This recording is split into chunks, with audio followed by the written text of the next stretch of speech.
Are you guys ready for the insider scoop? We just sailed over 700 miles from Key West, Florida to Guatemala. But we didn't show you everything.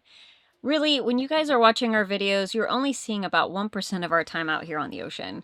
In this video, this gives us a chance to give you a behind-the-scenes commentary to help fill in the other 99%. Hi, I'm Beau. And I'm Brandy. Welcome to our visual podcast. So if you guys are looking for the full episodes, check them out in the description box below. But stay tuned because we have a lot to go over that we did not show in these videos. So we waited in Key West for 6 weeks, waiting for weather mostly. This was right around hurricane season, so we sat in Key West while Beryl went through the Eastern Caribbean. Once it did roll through, we had to just pick up and leave because it was the perfect time for us to leave. Yeah. While we were in Key West, our good friends, Uncle Jim, if you know him, and Amanda got married, and we had the opportunity to be in their wedding. Yeah. So that was really good that we were in the Keys. That was a lot of fun, and it was cool to be a part of that. Another thing that you guys didn't see is that I actually got a part-time job being an eco tour Which I guide. think lasted, 4 days? Yeah, I think I helped build some canoes, and then I went out on a tour a couple times. It was a lot of fun, but, you know. We got the weather window and we had to leave. Yeah, I learned, yeah, exactly. And I had to tell the guy, look, I'm only here very, very short time. One thing about being in Key West is you are on mooring balls, and we had some interesting encounters with neighbors. Oh, man. There was one younger couple, they didn't have the best relationship. And a lot of screaming. A lot of screaming and yelling. So an insider tip, if you're on the water and you're not a boater, and you just be sure to know that your voice will travel over water very easily, regardless of the wind or boat sounds. You can hear your voice like you're next door, and we definitely heard them. Yeah. Another thing is that when you check out of the U.S., being a U.S. citizen, you have to check out, is what I'm trying to say. Going to another country. Yeah, except for the Bahamas. Yeah. A lot of people go to the Bahamas from the U.S. and not thinking that if I'm going to somewhere else from the U.S., I need to check out. Going to Guatemala or any of the countries in the Eastern or the Western Caribbean, unless it is a U.S. flag country like Puerto Rico and USVIs, you need to check out. So be sure to check out. It's super convenient. We checked out in Key West, and the guys were literally the nicest guys we've ever had at Immigrations and Customs. It was one of the best experiences. We didn't film it or show it. I think it was just too much chaos happening. But when we were leaving Key West, out of the channel, the cut there, where the cruise ships come in and all the traffic is, there was a wicked current. It was ripping. And I was down below. I forget what I was doing. Yeah. But you were at the helm. I was literally going backwards. Yes. Our little 12-inch prop could not keep up. And it wasn't necessarily our motor. I think it's just we just didn't have enough oomph from our two-bladed 12-inch prop. So we were literally like sideways. Yeah. I don't think, were we going back? We were kind of going backwards. Yeah, I guess. And Brandy was just, there was traffic coming towards us, and Brandy was frustrated with the whole situation. There was someone behind us, and there was also a very big buoy, so I wasn't able to just turn around and go back with the current if I wanted to. It was a channel marker. At the channel marker. One of those big, huge, heavy metal, ding, ding, ding, ding. So I honestly think it was wake, or it was prop wash from the cruise ship. Oh. Yeah, that's what we thought it was, and yeah. Yeah, could have been. But we got past it, everything was fine, and off we went. It's interesting in the very first couple of days of if passage. We know that it's exciting. We know what the weather looks like for the next 2 days solid, but any further than that, it's a kind of a guess from that. Yeah, it's a crapshoot. Yeah. So we were really crossing fingers that it was going to be a great sail. Especially since a hurricane had just already passed. So when weather passes, typically it clears a nice calm path. We've done 5 hurricane seasons on the boat now. Yes. Yeah. And out of those 5, we've pretty much left, I think 4 of them we've left out of a hurricane and headed to our hurricane hole. I highly recommend leaving to a hurricane hole in April or May, just because the weather gets really squirrely, a lot of lightning, which you'll see in the future of this episode here, and it just gets chaotic. Yeah, but I think because we're always working on the boat, projects get pushed a little further back, and we just always end up leaving later. We're always late to the party. It's okay. Yeah. Everything's worked out in our favor. So having this roller furler, oh man, it was the best. If you're new, we just installed this roller furler that you're seeing in Florida. So this is our true test of having a roller furler for the first time. Yeah, we did a shakedown test from Marathon to Key West, which took a day and a half. But hey, that's a decent shakedown, I guess. But we felt pretty confident with it, and yeah, we knew we had probably 700 plus miles ahead of us, and let me tell you, it was the best thing of the entire sail. Yeah, it was a little bit of a learning curve. Yeah. We had a few snafus that we'll talk about a little bit later. Yeah. Setting up the whisker pole is a little cumbersome on our boat.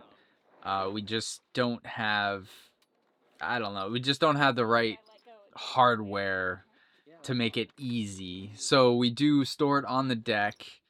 But having the roller furler made it so much easier to just roll up the sail, get it out of the way, and then set the whisker pole where we want it. Put the fore guy on, aft guy on, lock it in place, and then just simply roll that sail back out. Some of you guys had mentioned pulling out the whisker pole, but we don't have a whisker pole that is telescopic, so we can't do that. Our whisker pole, we bought it for our 100% jib, so we do have to sail with the 150% rolled up. We do have a 100 jib as well, but we knew that we were going to have light wind, and we knew the 150 was going to be the best, but when it's light, it's going to flop around, so we have to have the whisker pole up. It just makes it so much easier and so much calmer. And we were on a broad reach. It wasn't dead downwind. Some of you had mentioned going wing on wing. Yes.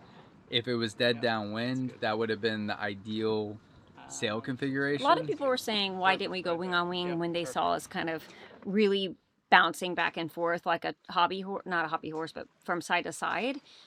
And they're thinking that it would help with the roll, which could be, but it's not going to do us any good if the wind's not in the right position. And if you have 700 nautical miles to travel, going slightly out just to get a better reach is going to put us pretty far off course. Yeah, there is something to be said about sailing for comfort, but that kind of distance, yeah, I don't know. And we weren't uncomfortable, right? I mean, it was rocky, but it's not anything we were uncomfortable with. You can you get used to it. Yeah. It wasn't that hard to sleep. These chairs, I have to say, a huge thank you to our friends Dave and Sarah for giving them to us. They save us on these long passages because we can sit up, we can look straight ahead instead of standing there. And since we installed the autopilot that was working, we didn't have to stand behind the helm so much. So having a nice seat to sit in is so good. If you guys, we highly recommend them. They're from West Marine. Yeah, this color was something that Sarah really liked, and just happens they match our bimini cover. Yeah, it was perfect. Being comfortable on a long sail is huge. It just helps with fatigue because you're going to be taking short sleep shifts. The more comfort you can have, the better and safer you are. So this autopilot was so key. It was so nice to have. But did you see the whipping job on it? Yeah. It was amazing done. Yes. Amazingly done. Brandy and Amanda whipped the wheel. Yeah. And it makes the grip much easier. Although with the whipping, we didn't know we were going to whip the wheel before we ordered the autopilot. So it does rub a little bit on the autopilot's belt, but we fixed that. We created some shims to fix it since then. But that's just something to think about if you do ever whip your wheel and have a wheel autopilot. I do have to say a good old RIP to Wilson #1 and Wilson #2. They served us well, but man, they were loud and complained a lot about their shifts. Charles Preston III is the name of the autopilot now, and he did not complain once. No, he is very quiet, and he is very good at his job.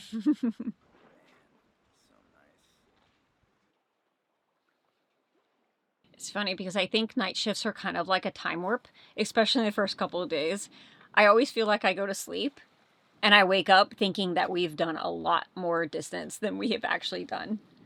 Yeah, it can be a little disheartening when, 6 hours later, you've only gone, 30 miles? It's just, when you travel by car most of the time, and then you jump on a sailboat, it's just, there's no comparison. You could literally, most times when we're sailing, we could literally walk faster. Yes, which is just mind-boggling. It's like the slowest way to travel.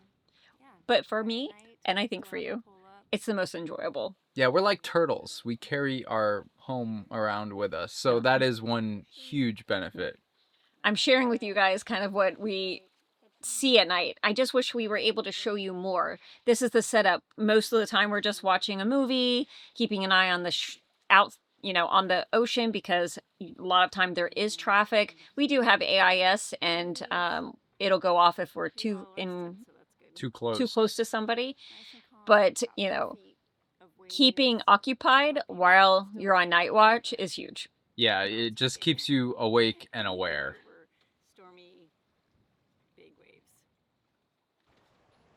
Even though nighttime is our favorite, or one of our favorite times of the day, I also think that morning shifts are really nice because you get to watch the sunrise, you set out the fishing pole most of the time, nice cup of coffee, and just watching the day go by. It's just so relaxing. Yeah, you get to watch the day begin, really. Not go by, begin. Now, with this video, we did something a little different on all of these series. We took our cameras off of image stabilization, so you could actually really feel the rocky rolly of what our boat feels like. And even though, yes, the sea conditions were a little rolly, it wasn't horribly bad, but it just goes to show you how much we do move. Because when the cameras are on stabilization, it looks like it's smooth and the boat doesn't move. And you can sometimes see the boat move, but when you see the horizon and the boat move, I hope I didn't cause anybody seasickness watching this videos.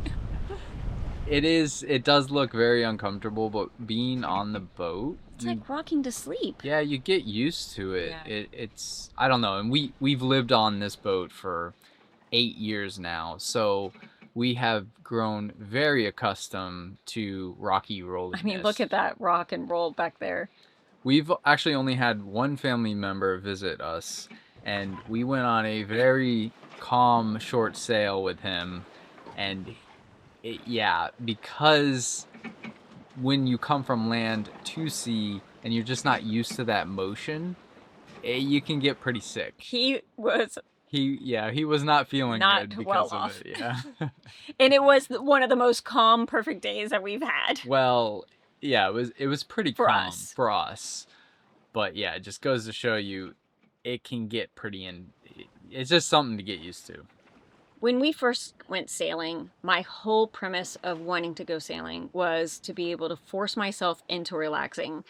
And pretty much when we are at sea, it's the one time I feel like I can just detach and unplug and be really peaceful, especially in these long sails that are peaceful and we don't have a lot going on, a lot to worry about.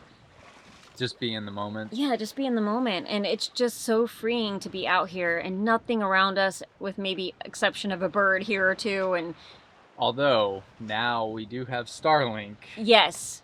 So it could be easy to just connect to the world again.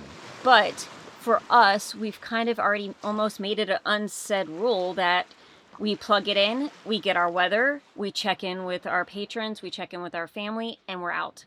Yes. One, because it eats up a lot of power. And money. It's, we do I think it's $2 a gig. A gig. So we don't stream movies, we don't scroll, on social media, do any of that, because really we are trying to keep this as off-grid as possible and just have that feeling of being disconnected. Yeah, it is nice being out in the ocean, which is basically a desert. It's an escape from all the craziness that happens in the world. But having the Starlink has been a big game changer on getting weather, really quick. Safety in general. Life is just so easy when you're out here. There's not many distractions, and you can really focus on the tasks that you're doing because you don't have a million different things coming at you. And sometimes you have to make up tasks. Or just be bored. Yeah. Or not even bored, but just be enjoying. Yeah, present with the sails, with the wind, with the waves. It's refreshing. Chicken bacon ranch salad. I would have to say that after almost 6 years of traveling, we've been sailing almost 6 years. Yeah. Whoa. It doesn't seem that long, but it also seems like that long. But I would say that we've gotten pretty good at preparing our meals and knowing what we were going to need to sail. A lot of times it's chicken that we've cooked and froze because it's so easy to just pull it out of the fridge and you can eat it cold or warm and you can make a salad out of it. A soup.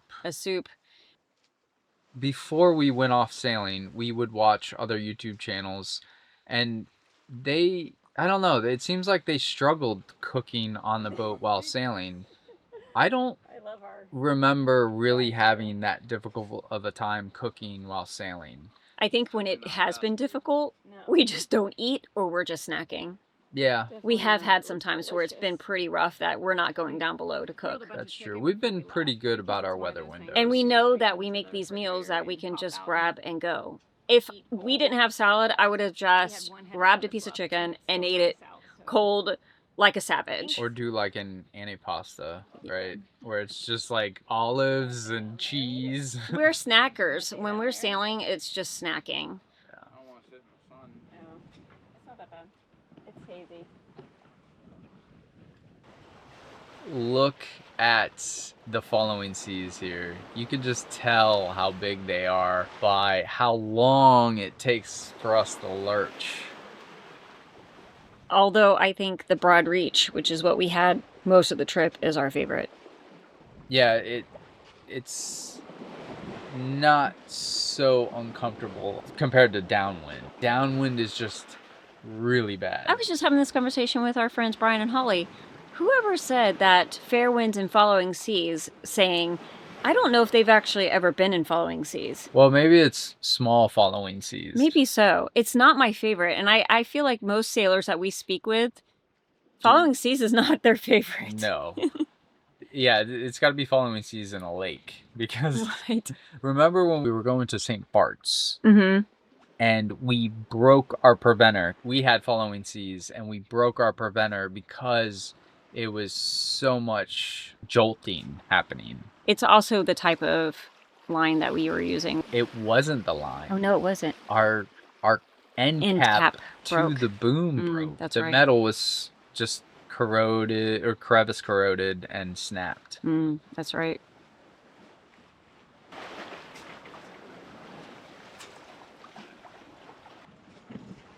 There you are. You guys know what time it is. I almost want to scream right now because of the dolphin scenes. Brandy's excited. I'm pretty excited to see them again. I need a longer pole in order to film underwater because some of this underwater footage is my favorite that I've ever filmed. That'd be cool if we could just have a permanently mounted camera underwater. 100%. Actually, if you could just mount me under the water, I'd be happy. If I could, I would have jumped in right now. This is, they're so amazing. Look at the one that's under, like, turned upside down. He was looking at me. His little white belly, they're so cool. I have hours of footage on the cutting room foil of this. This takes me the longest to edit, and I enjoy it the most. Because you don't want to cut out anything out. Actually, I feel like Beau may have edited some of this because I can't did. edit out any of the footage. Because I am not shy about hitting that cut button, and I just delete. So one thing that I haven't really told anybody, if you've been watching our channel for a long time, you've known that we had a dog, Una, and she passed away when she was 16, about 3 years ago. And now I just think that she's visiting us in the form of a dolphin. So every time I see them, it just makes it even more special.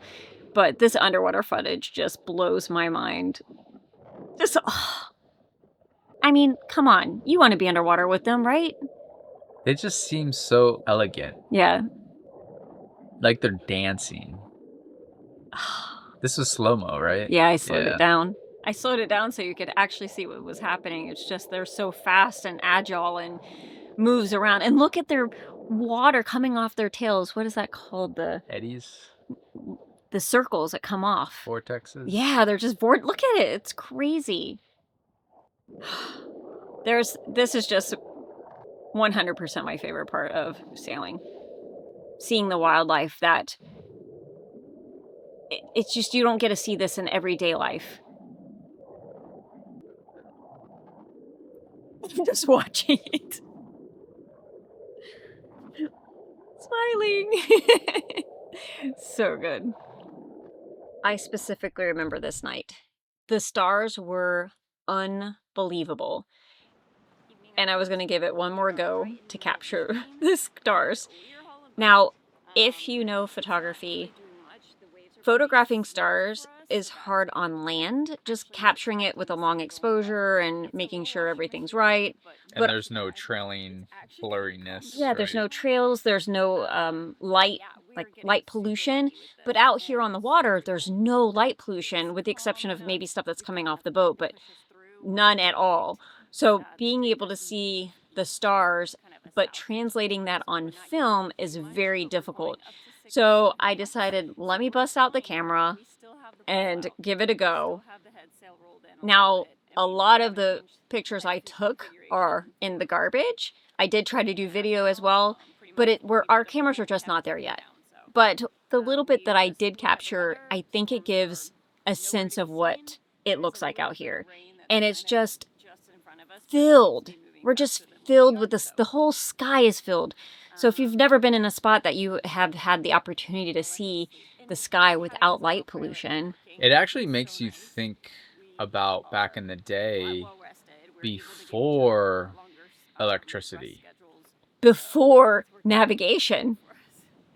They used these stars in order to... Well, that is navigation. They navigated with... You mean exactly, GPS. Yeah. They had to use these stars in order to get from A to B. But I was getting along the point of these new generation, our kids, a lot of them aren't even gonna see most of these stars if they don't get outside into the wilderness. If they're in cities and stuff, they're never gonna see the lit up sky. Yeah. So here is a very brief glance of what we see. Before we took off, we had other friends who had actually sailed this same path, and they all said when they got close to Cuba, I don't know how we did it, but we were dodging storms here and there. At one particular, the really big one that was just completely nasty. Because this part of Cuba has so many storms, it does affect the wind a lot. Storms can provide a lot of wind, or they can suck it all away. Sometimes I feel like the sucking away wind can be even more scary because you're like, why is it sucking all the wind? Is it gaining power on us? Especially with this storm. Yeah. We could hear it before we saw it. Well, we saw it and we're like, oh man, that looks so nasty. But in frame, it doesn't look bad. It's just the sound when you're in the water and we're going so slow because the wind just was sucked all away. We turned on the motor in order to kind of get around this because we saw how fast it was moving. Yeah. It was building really quick. Remember, you wanted to wait. Remember? Yeah, I'm glad that we did it. You wanted to like kind of let stall. It go in front of us. Well, that was the thing. It was forming and actually going right where we were. Yeah. So, yeah, we just pushed through, and we thankfully did a really good job avoiding it. But look at it. It's an exact circle. It looks like it was a dang hurricane forming over us, but it was so eerie. I've never seen something like that before. So watching that from your tiny little sailboat, this huge system, what is behind that? What's inside of that? And all you can see from where we're at is lightning just striking. And I don't want to be in the middle of that. Yeah, it's something that you don't think about when you live on land and you go in and out of buildings or your car or whatnot. Wind, rain, all that, it's in the back of your mind. You just stay in the house until it's gone. Right. But we're in our house. Yeah. When you're super vulnerable and exposed, you think about weather and life. Way differently. Huge thank you to everybody who are meteorologists who commented on this video, because you guys are educating us. I don't know much about weather, but apparently you know a lot about weather. You just don't know a lot about cloud formations, especially ones that we've never seen before. And somebody in the comments said, that's the weirdest I've seen, and I live in Florida. We're from Florida, and I've never seen something that strange. Yeah, we have never seen this before. So there was an anvil. We have seen anvils before, which you see in Florida a lot. But to see a ring around the anvil was just so bizarre. Apparently, that's a wall cloud, and it's created from the rain dropping down. It sucks the wind with it, and it creates a lot of wind. So thankfully, we avoided it. So that's where all of our wind went. Yeah, exactly. All of our wind went to the wall cloud. And I am so grateful that it went north and missed us. Because there's a lot of times where a storm looks super nasty and it comes over us and it's just light rain. Yep. It looks really bad, but that looked nasty. And when there's lightning involved in anything, especially with our experience after we got hit with 80 knots of wind in the Bahamas at anchor, and there was lightning all up in that, I now know lightning means wind. And actually, the Bahamas was a really good learning grounds when it came to weather, because the weather turns so quick there. Our first trip out to the Bahamas, we got hit with storms just out of nowhere. And I gotta say, being in a sailboat, being a newbie, green, and coming up to a black cloud is frightening. It's like all knocking get on out. death's door. Yeah, because you don't know what to do with your sales. You don't know how you're supposed to respond. It's just it was freaky. Now because we have more experience and we've been through a lot of storms, we know what to do. We know what to expect. We know how the boat's gonna move, how it handles, and we just are way more prepared. And just being proactive about it. I feel like sometimes in the past we've been a little less lackadaisical, and Well, that kind of has bit us in the butt once or probably twice. more me than you. Probably so. I am more of the stringent, that looks bad, we should do something about it. And I'm Beau's like, a little lax. I'm just lazy, really, when it boils down to it. But we know now how we feel of what we need to do. There's different ways people do it different ways. Different boats can Right. handle different conditions. You can heave to, you can drop all your sails, you can keep a little bit of a sliver out, you can keep your head sail up and just fully reefed.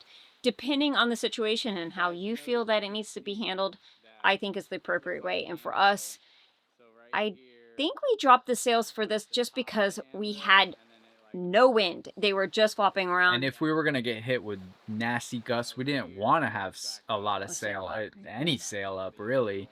Because we had the roller furler, it does allow us to respond a lot faster than when we had the hank on. Right. Which is a huge safety factor. With this storm specifically, it was moving so quickly that we knew if we just dropped sails and if it had hit us, it would get over us quick and we wouldn't really have to worry. Heaving to, we have done that in the past as well. But for me, that was the best call for that, was just to keep the sails down. Yeah, we definitely played it right. Yeah. And along the same lines of, since we have been out sailing for 6 years now, we have more telltale signs of when a storm is coming, especially at night. I remember back in the day getting that cold blast and not really understanding the fact that that means you better react now. Reef up, bring in the sail, drop the head sail. You're too late when you feel that cold gust. Right. However, it is a good sign. Like this, we were feeling cold gusts pretty early on to where we would have been able to react. But at night is when you really have to pay attention to the feeling of the weather. Now, if you have a radar, that's great. A lot of our experience, we did not have a radar and we weren't able to see that. And now that we have satellite, it's even better, but it's the bigger storms that show up. Yeah, that actually is something that we ran into when we get closer to Guatemala. Storms will literally form over top of you. And it's the stronger storms that form over top of you. And they form quick. And that's what happened to us in the Bahamas. It came out of nowhere. So this is one thing that the storm preparedness is something that we have grown with. And this, just look at that. It looks so nasty. Yeah. I'm so glad it passed us. Very ominous. I think this day we probably spent most of our money on Starlink because we were checking the radar every 5 minutes because the systems were running through so quickly off of Cuba. And we knew we were going to have a stormy night. Although we still got really lucky. Nothing ever hit us. No. And we had always had this backup plan of dropping anchor on the edge of Cuba if we needed to, but we just kept on sailing. The one good thing with storms, however, are sometimes they produce some of the most beautiful skies at night.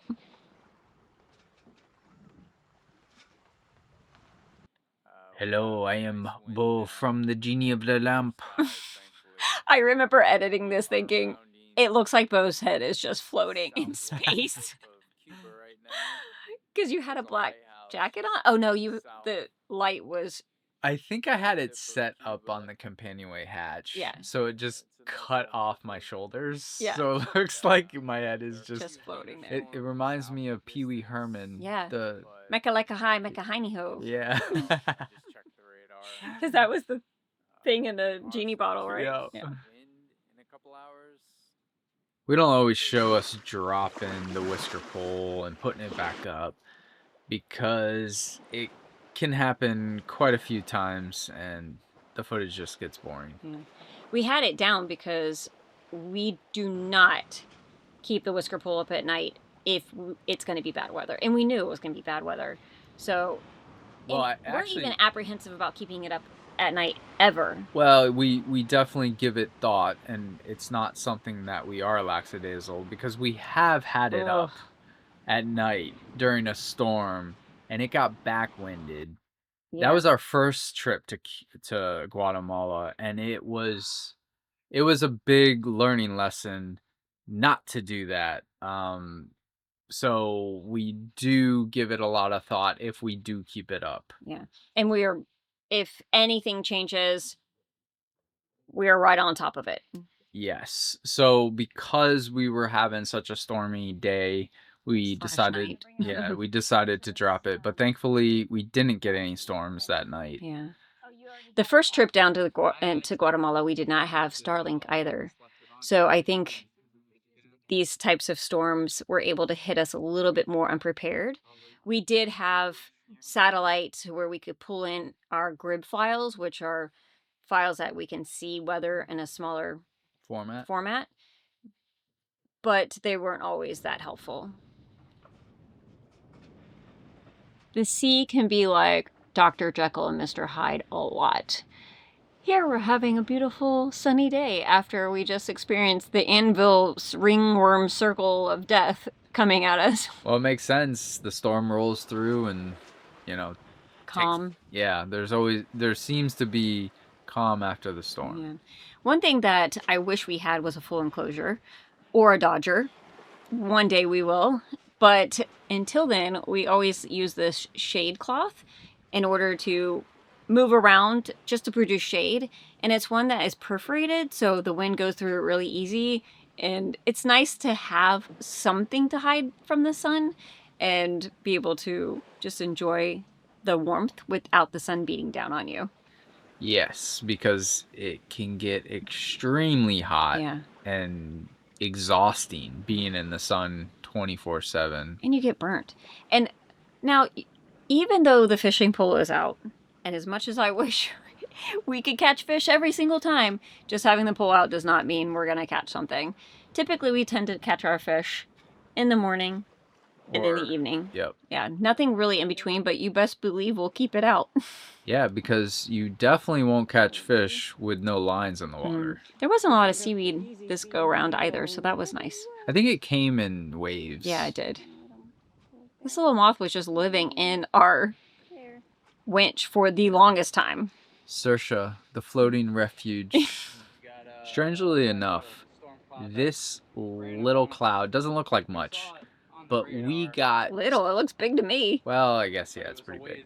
But we got some crazy gusts from it, and they came out of nowhere. Yeah. So I remember you were closest to the helm, and I think you had to take off the autopilot. I did, because it couldn't hold it. Yeah. Yeah. We were too tight in. The autopilot was actually freaking out a little bit because of it. And everything was new, so we're still trying to... this is almost a shakeout cruise, figuring out the autopilot, figuring out how to deal with the roller furler, just trying to let that out gently without letting it go.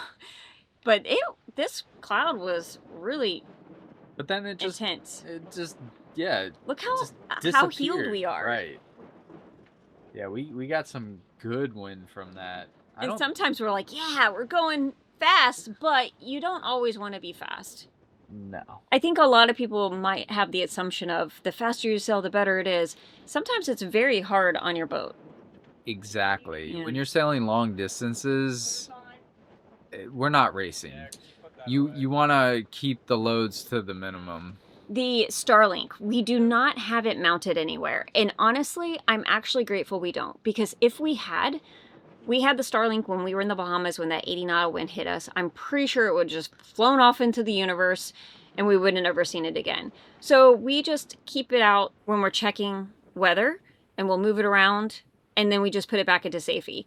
Also, we don't have a Dodger, so we have to throw all of our cushions inside of the cabin when it's about to rain possibly, because we don't want to sit on wet cushions for the rest of the trip.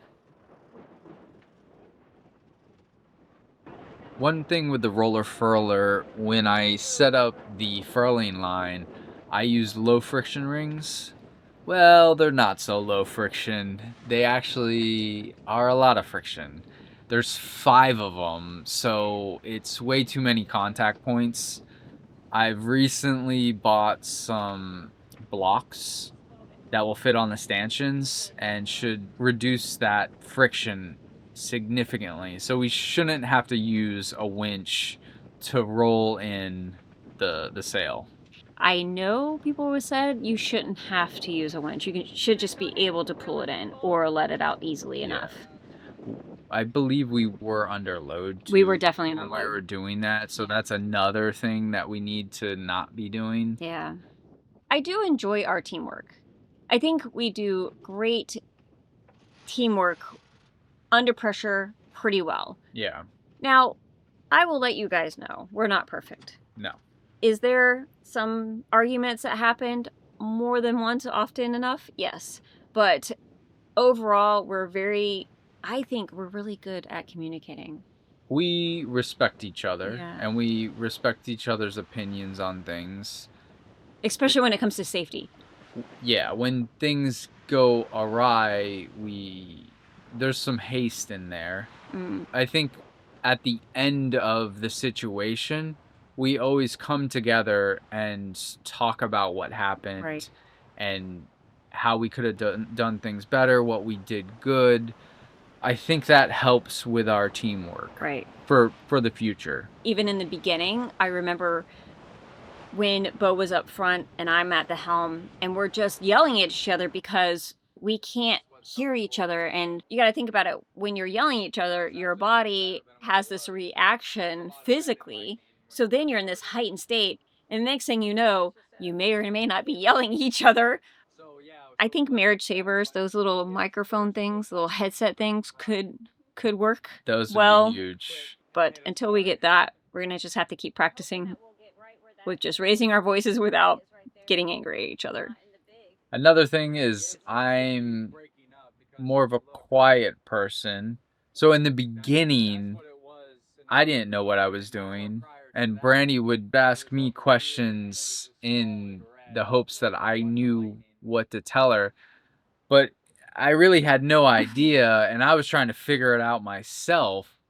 So I was all up in my head trying to think about the situation, and she's just looking for me to give her direction, and I just was not giving it to her. So that created some tension in the beginning of our career. We've gotten way better since then. Yeah. With experience comes experience. Well, with time comes experience. Yeah, just doing it. We like the phrase of failing forward. Always. And just learning from our mistakes and talking it out and communicating how we can do things better, like Beau was saying. If we didn't speak to each other about the things that went wrong, then I think that would be the issue. Well, then nothing ever gets resolved. Right. It just gets buried and gets worse. Yeah. And that's in relationships in general. And that doesn't make the sailing enjoyable. We started this because we wanted to be with each other and we wanted to spend more time with each other because we didn't see each other when we had land jobs. Yeah, and we got that and then some. We say it's kind of like dog years out here, so we've been sailing for 42 years now. Yeah. Well, we've been together. We've been together for 42 years, sailing for 6. This red light on the compass has been the bane of my existence. Constantly switching it out. Not sure how, but it always just corrodes away. I think right now we actually have a red LED in there. So hopefully that lasts. In a lot of our episodes recently, especially the series, we haven't put any music in. I feel like it really was taking away from the music of the ocean itself and the wind and the waves, and we don't hear music out here. Yeah. So sometimes I just feel like it's something that's not needed. I really enjoyed not having the music in and having that quiet, meditative sound going. Yeah, just basically the raw of what we hear. A lot of wind, a lot of waves slapping the hull, and the noises of the boat.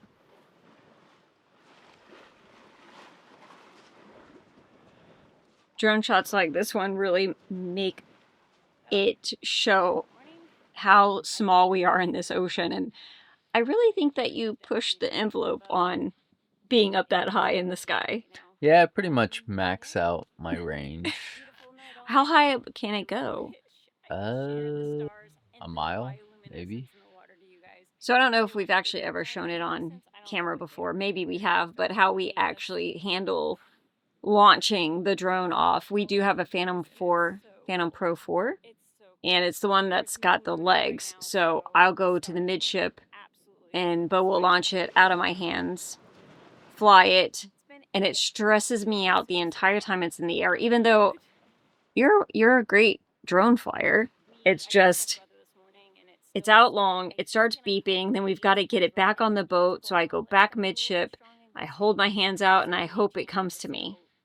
But with the boat rocking, yeah, it can be pretty tricky. It's more of like a timing thing, because especially in conditions like this where it's the boat's ear to ear, I need to time it when the boat is, or Brandy's actually level with the drone, and I just have to quickly get it into her hands.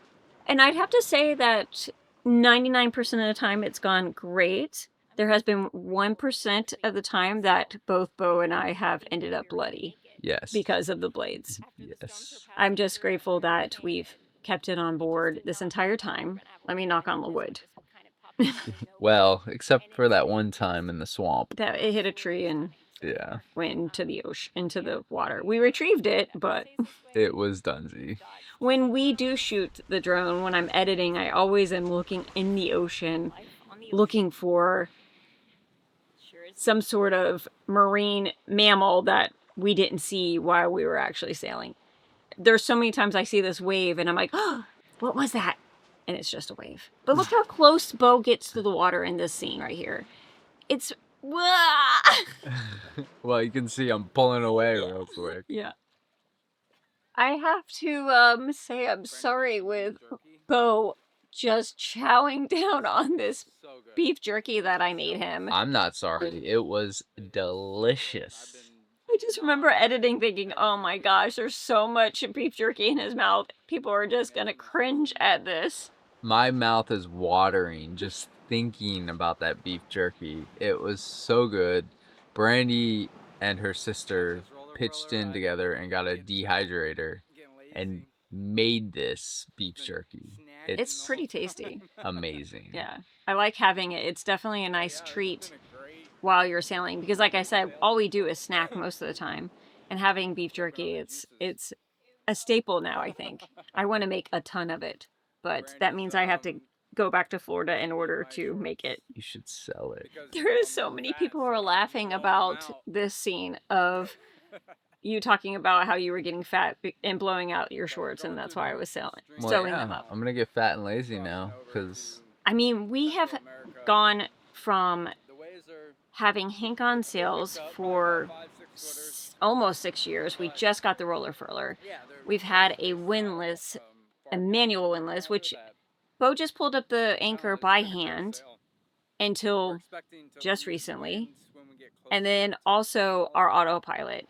So we're getting really bougie here on Saoirse. Yeah, moving on up. But, you know, over time, we left with what we had. That's all we knew. And over time, we've just added these things that have made our life way more easier and way more comfortable on this boat. And it's been nice. It's a nice change, and I think we can really appreciate it. Well, yeah, we can. I'm glad we did it that way, because we do appreciate the upgrades we do have now, because we know what it was like. Yeah. Doing it more manual style. I know what you guys must have thought with us with those Hank on sales. I mean, we were exhausted. I can only imagine everybody viewing it, how exhausted they were for us. How many times we would have changed that sail on this sail. No, I was definitely more exhausted than they were. Oh, that's but you were getting exercise. Right. So, insider tip, Beau's favorite meal are pork chops. So we had quite a few nights of pork chops on this trip. Yeah, growing up, my dad used to cook pork chops a lot, and they were tasty, very tasty. So it's my favorite meal. And I promise, I do cook on these passages. I just film Beau cooking. He doesn't necessarily film me. It's okay. You don't have to lie. It's not true. Yeah, you're right. I'm just giving you a hard time. But the one thing that we do tend to do together is eat dinner. Yes. And then we do our shifts from there. And typically lunch, too. Yeah. During the day, we hang out. It's hard to sleep during the day. It's hot. It's sunny. Your body's not used to it. Yeah, there's a few hours that we spend time with each other. Mm-hmm. But we do try to sleep as much as possible. But this trip, it was so easy because we had the autopilot that was quiet and working. Yeah, that was key. Just going from the Bahamas to Florida, we were exhausted because we hand steered the whole time. We actually traveled for a year and a half sailing without an autopilot. Didn't know any different. It was what it was. Exhausting. It was so exhausting. Now look at this. It's like we are a piece of rice in a huge blue open space. We're so tiny. And this would be the scene where I'm looking at these waves like, oh, what was that? Ooh, what was that? What was that?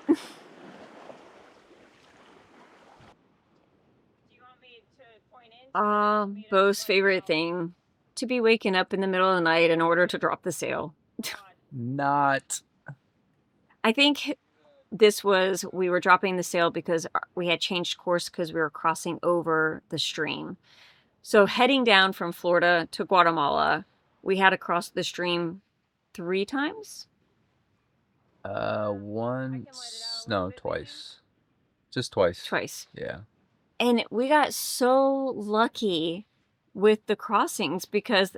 Well, we timed them pretty well. The stream is changing, always changing, and sometimes it gets real thin, sometimes it gets really thick, sometimes strong.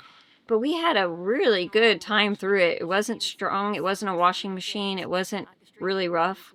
That was nice to not have to worry about being beat up. I think a lot of people were wondering why we didn't stop in Belize, why we didn't go to Mexico, why didn't we go everywhere else, and why did we go straight to Guatemala? We just wanted to get there and get out of the hurricanes. Yeah, because after this, Helene hit, Milton hit, and there were other tropical storms. I mean, the moment we got into Guatemala, tropical storms started forming. Yeah. And this was the reason we just went straight in. And I don't know if we actually talked about that in this video because it was after the fact, but we wanted to get straight there. Hopefully we'll be able to get to Belize and Mexico once we exit. So we do keep up with our hygiene even though we're floating in the ocean. Just think of land life, just going 5 knots. And bouncing. Getting knocked around. Yeah. It's a wonder if you didn't cut your head wide open. You had no idea I was filming you. Yeah, I was like, okay, that's enough. Yeah, I don't really film you normally as you're shaving every day. No.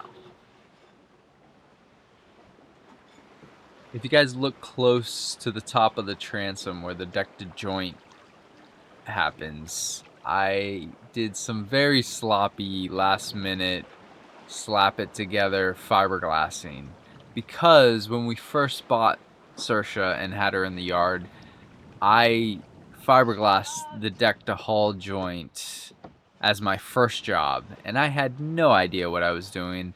I was just slapping it together, and now after 6 years of over 10,000 miles of sailing, you can tell that I didn't do a good job because it's just cracking all around. So back there where the backstay is, it was really bad. and Brandy was concerned about it. I wasn't too concerned, but to appease the lovey, I took care of it. I mean, I know it was cosmetic, but it made me feel better that it was not cracking and looking like it was pulling out or anything. Thank you for fixing it. Yeah, better safe than sorry. Which now that we're in the boatyard here in Guatemala, we will be fixing it properly. Yeah, before we leave. I'll make it pretty. But literally, you can see the lines, the drip lines from the epoxy. It was pretty bad. Hello, little birdie. The birds love Sersha. They use it as a rest stop, and they poo all over it. Like, this bird is tap dancing in his poo right now, and Brandy has no idea. She's like, oh, sweet bird. We love having birds on the boat. Yeah. This was a really pretty sunrise, I remember. This day was amazing because we catch a fish. You had woken me up to come out. Yeah. Yeah. And I didn't even think I should have put out the pole. It was like 3 knots. Remember we caught the 3-knot tuna? Yeah. We'd never catch fish under 4 knots, ever. So for a mahi to catch it, a huge, massive bull mahi to catch it on maybe 3.5 knots we were going. It must have been thinking, oh, look at this easy prey. I could not get him reeled in at all. That's why I had to call Beau up out of a deep sleep. Yeah, it was a beast. It was fighting hard too. If you look closely, you will see it jump. I don't know if we mentioned that in the video, but he's definitely jumping back there. It actually jumps on the left side of your screen. Mm-hmm. And many people have mentioned we need a new setup for our fishing. Yeah, what we do kind of works. I mean, we landed this big mahi. Barely. It is so funny. Like, it's a miracle that we get it on board. Yeah.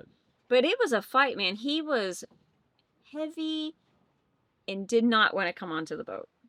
Yeah, and using the yo-yo can be tricky because if you turn the yo-yo sideways, it'll actually just start unspooling itself. So we have, to explain how we have it set up.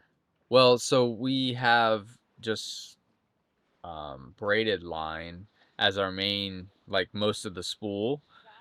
Then we attach the diver, and then from the diver to the lure, we have about 60 feet of fluorocarbon. Fluorocarbon's practically invisible to the fish, and then we have the lure. Oh, somebody asked what the lure was. The lure is just a big squiddy that we got from Amazon. What color was it? I think we use orange and pink. It might. Orange and green. Might see it here. I just remember somebody asking. That or it's blue and silver. Those two colors do pretty well. Yeah, we do like the blue and silver. But having to yo-yo the fluorocarbon in is really tricky. Like if that unspooled, then we lose the fish, we lose the line, we lose the lure. And right now it's just connected to the fishing pole, so I have to kind of keep it reeled in and then unattach the diver from the pole so I can take the yo-yo forward so Beau can bring up the mahi and gaff him and get him on board. Yeah, so we just took the diver off and now I have to like snake the yo-yo around our solar panel setup, which to hold that thing right and do all that is very tricky. So we could definitely set this up way better to make it a lot easier. We'd probably land more fish that way. Yeah. The only reason Beau doesn't have a jacket or a vest on right now is because he came up out of a deep sleep. But yes, we should have thrown him a vest on. But we didn't get that hook in. The excitement of catching the fish. overrules safety. Unlike the Yes, tuna, they just kind of it shouldn't. Wow. However, it did. No. So this is always the game we play. I What are you clear gonna everything need to off of do? the Get the yo-yo cockpit. forward? Beau reels it in as much as he possibly can. I bring it forward and hold it and try not to let the yo-yo go, which unfortunately it did a little bit. And thankfully he didn't get off because I let it go a little bit. Yeah, and It's very easy for it to turn and start releasing a little bit. Especially when the fish runs the other way. He's trying to yank that yo-yo out of your hand. I have a death grip on it. And man, I barely gaffed this fish. It was a very bad gaff. You guys, watch this. How does what? It looks like it was supposed to fall off. He literally flipped himself into the boat. If you pause and look real close when I had the gaff in the fish, I just barely had it through its skin. Yeah. And then the fish's fin actually gets caught on the lifeline. So that's how the fish kind of stayed in the boat. Mm. If it wasn't for that lifeline, it would have definitely been gone. Somebody points out how I hand you the knife. Oh, I just I had undone the knife and just handed it to you like knife first, not the handle. Could have stabbed you in the head. But this, I think I said it was like 20 pounds in the video. I don't know. It seemed a lot bigger than that. It was pretty heavy. That was a big pull up. Just for the sure. fillets alone were massive and just heavy. I can't believe how big it was. We They're still so beautiful. have one fillet left in our freezer that we need to eat. Yeah. Found a bird on the solar panels this morning doing its daily business. This morning business had its The issue with that bird is it covers up the cells of the solar panel, which shades the solar panel, so we are unable to get full efficiency of our solar panel. Yeah, our panels have to be wired in series because we have a higher voltage battery bank. Otherwise, we wouldn't be able to charge our batteries. Because if you didn't know, we are all electric and lithium, and we run a 48 volt. Yeah, it's 48 volt, quote unquote, but really with our batteries set up, our nominal is 53 volt. But we do have a project that Brandy's working on currently that will hopefully more than double our solar. Yes. We're pretty inventive, I think. Yeah, we're really excited for it. Because having a small boat, there's just only so much space that we have in order to place solar. So I'm really excited about this project. There are a few things we can do to add even more on top of this this project that we might do in the future. Man, what a pretty day. We would love to have bifacial solar panels on the transom. Then we would rather have hard solar panels on top of the Bimini, and then you'll have to see what else we're doing.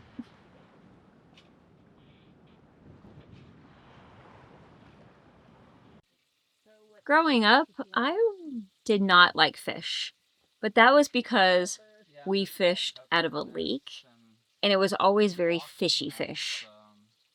Tasted like mud. Tasted like mud, and I did not enjoy it. I want to say that my first fillet of mahi was caught on our boat. I don't think I've ever had mahi outside of our boat. Okay. I, on the other hand, didn't really eat much fish growing up. My dad does not like it, and he was the cook of the family, so we did not eat fish. You ate a lot of pork chops. Yeah, I think as kids we might have had fish sticks here and there. Oh yeah, fish sticks. But that was about it. Does that even count? I don't know. Although I do remember going to Frenchie's in Clearwater Beach. And the grouper sandwiches, oh man, those are to die for. If you guys are in Florida, Clearwater. Yeah. Yeah, that is the place to go for a grouper sandwich. I mean, unless you're in the Bahamas and you're with us and Beau makes his fried fish sandwiches so delicious. They beat Frenchie's for sure. Thanks. The whole way down to Guatemala, we knew that this night was going to be hard. The last time we left, we hit weather. The day we came in to Guatemala, the last time we hit weather. Just the systems that come off of Honduras by this entrance is atrocious. Yeah, the Bay of Honduras is not our favorite to go through. It's kind of like the west side of Cuba. Yes. Just nasty storms pop up out of nowhere. Now, this is where my inexperience, both of our inexperience with the roller furler came into play. This evening, which we did not capture on video, a storm formed above me. I had time to check on Navion or on Starlink. I did not see anything. I saw all these storms that were happening behind us, and that was further away. It was not coming toward us. We knew that there was weather around, though. I was watching it on the radar, but one came up behind me. It was not this. Didn't it just form? It formed like right over us. I saw it somewhat on the radar after the fact, but it came out of nowhere. I got that cold breeze, and I started rolling in the furler, but the furler line is on our starboard side, and I was releasing the port, so it meant I had to release out the port sheet, yep, and pull in the furling line, and I'm just not used to that, and I felt the wind coming more, so I called down to Beau to help me, and he came up pretty quickly. Yeah, I think I was sleeping. You were, definitely. You didn't have your glasses on. Oh, that's right. Yeah, I was blind. So he came up blind as a bat, per usual, and I just let go of the roller furler line. Yeah, so basically it all unspooled. Everything that I did undid. Yeah, so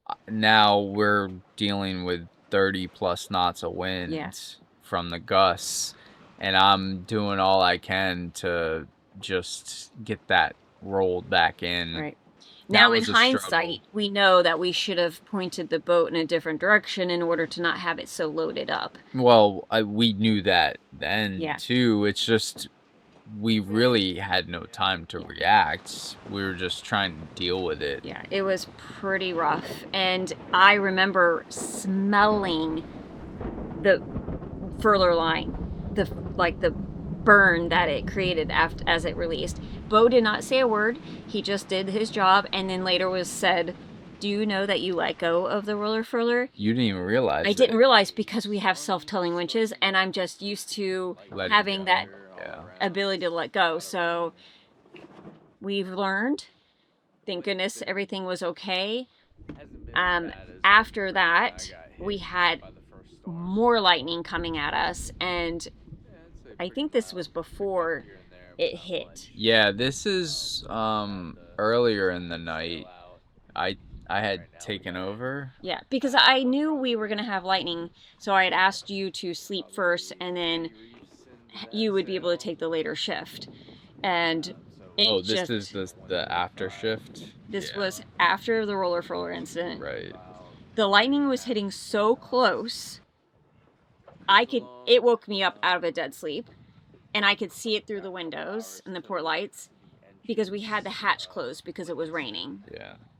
And one boomed. I mean, it was so close. Yeah, it's one of those when you see it and hear it like instantaneously, you pucker. Yeah, it's scary.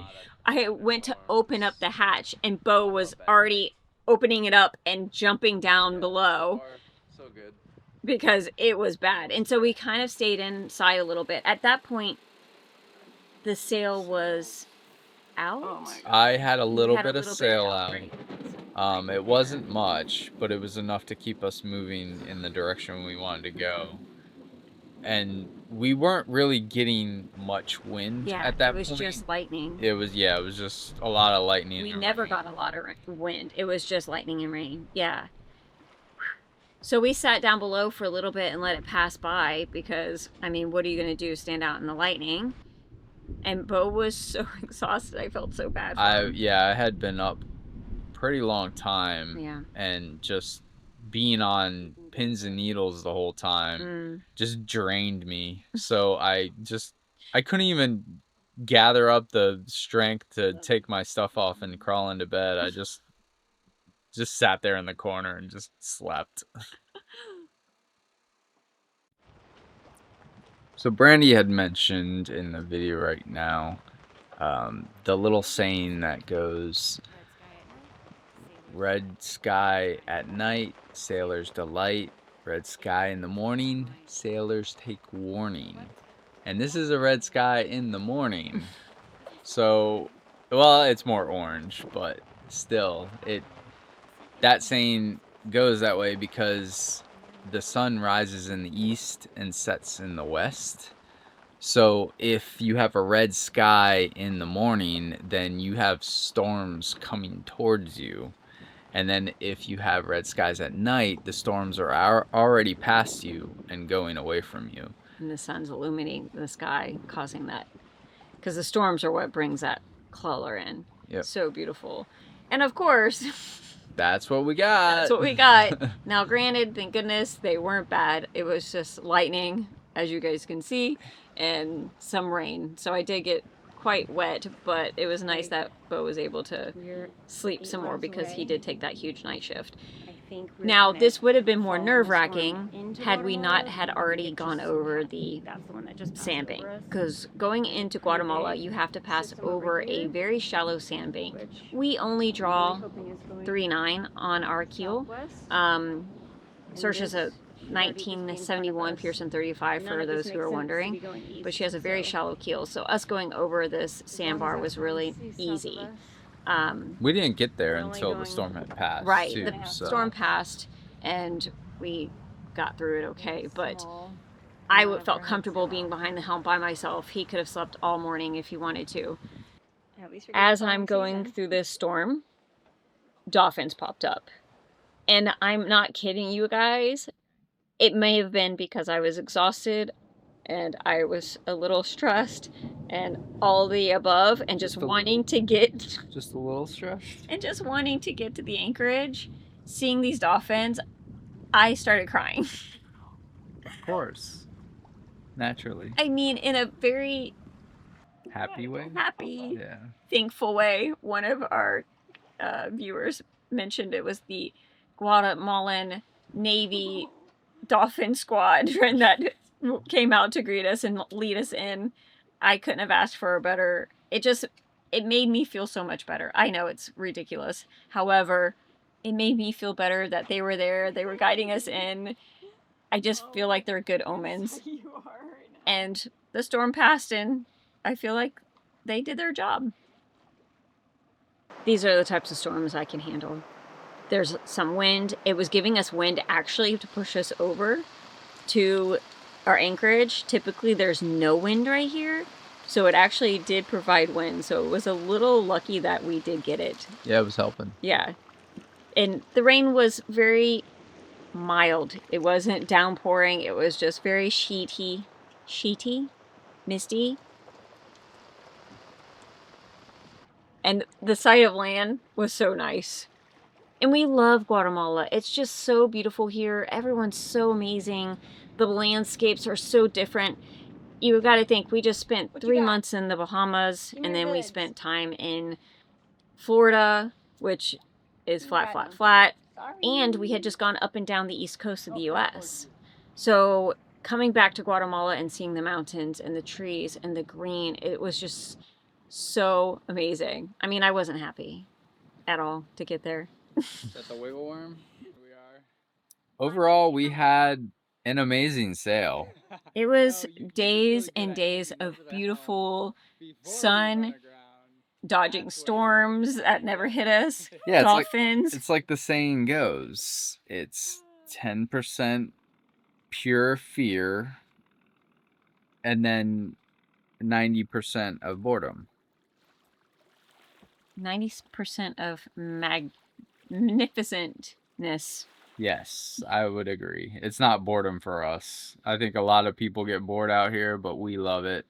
I love doing the sails. I love the longer crossings because you get in the rhythm. It's different. You're out here by yourself. There's not a lot of noise, extra noise going on in your head, but it was a fantastic sail for sure. I'm glad that we picked the weather window that we got the weather window we did get. I was nervous that we were never going to leave. It just felt like nothing was opening up for us. Yeah. When we left Florida. I can't imagine being stuck in the Keys during this hurricane season. It's been brutal. Yep. But our hearts go out to everyone who has been affected because it has done quite a bit of damage. We were actually in Florida when Milton hit, but we were spared where we were at. But being there definitely just makes you realize how vulnerable everybody is, especially on the coast. So thanks for watching, guys. We hope you enjoyed this little or this long commentary and got something out of it. If you haven't watched the full episodes, be sure to check the links in the description box below. And we'll see you on the next one. Bye. Bye.